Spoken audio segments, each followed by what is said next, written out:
Many problems that human beings are suffering is simply because we have lost that awareness as to how to be in sync with the many forces.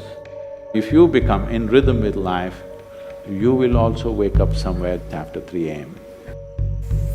At that time, if you sit up and do whatever process you have been initiated for, it will bear maximum fruit.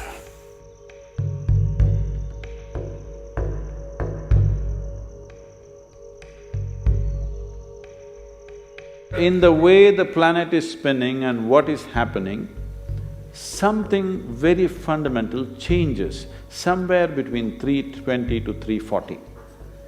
This is called Brahma Muhurtam.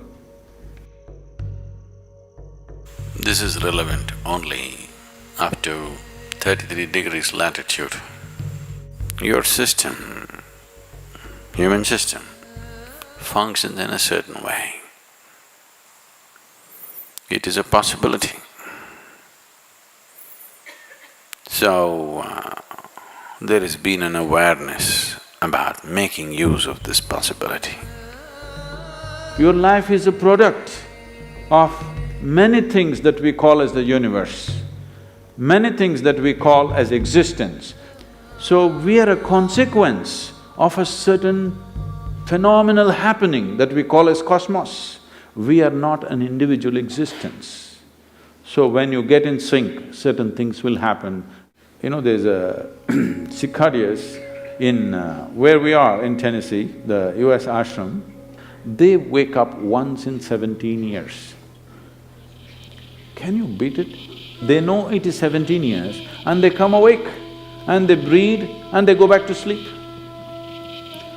They're keeping time once in 17 years, no alarm bell anywhere. Well, how is this? I'm saying they're in sync with nature. We have lost sync within nature and we think that is our nature. No. All the many ailments, many problems that human beings are suffering is simply because we have lost that awareness as to how to be in sync with the many forces which are making us who we are.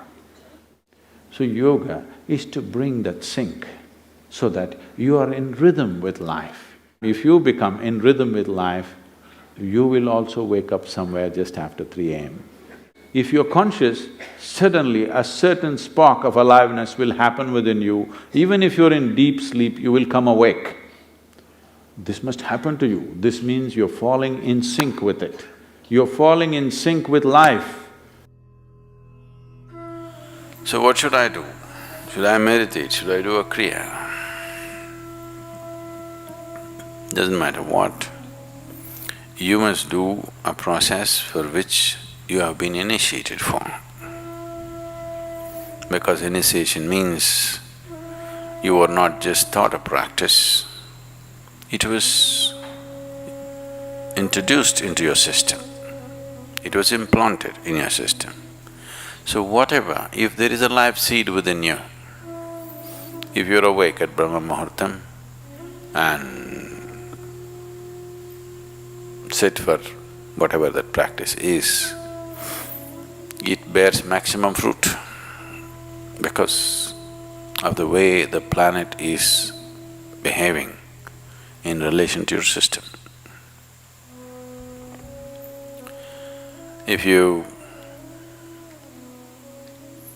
become aware in a certain way, a certain level of awareness is achieved within you, you will see, you will simply know when the time is. If you go to bed at the right time, you don't have to look at your watch.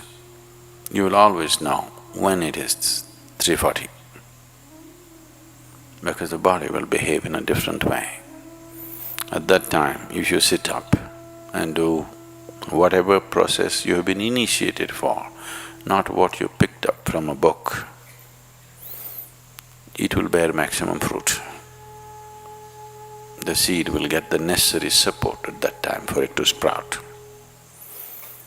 or spurt up more rapidly than at other times. This is only for the initiated. If you're not initiated, you're a book yogi, then 340, 640, 740, not so much of a difference. Sandhya kalas are more important for such people.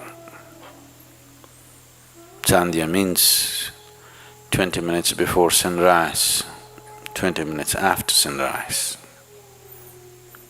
or 20 minutes before sunset and 20 minutes after sunset. The same goes for noon and midnight, but they're of a different nature. So these two twilights are better for the uninitiated. 340 is good for those who've been powerfully initiated.